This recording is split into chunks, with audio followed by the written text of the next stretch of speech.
ครั้งหนึ่งนะครับทบทวนอีกครั้งหนึ่งนะครับสำหรับนะครับยอดเงินนะครับที่เรานะครับเริ่มนะครับตั้งแต่วันที่1ถึงวันที่10ถึงวันสุดท้ายโดยการหักค่าใช้จ่ายยอดเมื่อเช้านี้นะครับหักค่าใช้จ่ายจากยอด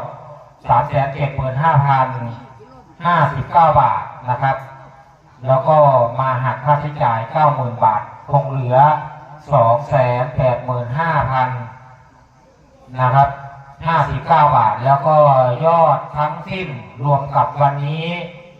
นะครับรวมกับวันนี้ 47,667 บาทได้ยอดบรินะครับสุทธิทั้งสิ้นสำหรับงานปริวาสในครั้งนี้นะครับยอดสุทธิทั้งสิ้น 332,735 บาทครับก็ขออนุโมทนาสาธุครับสาธุ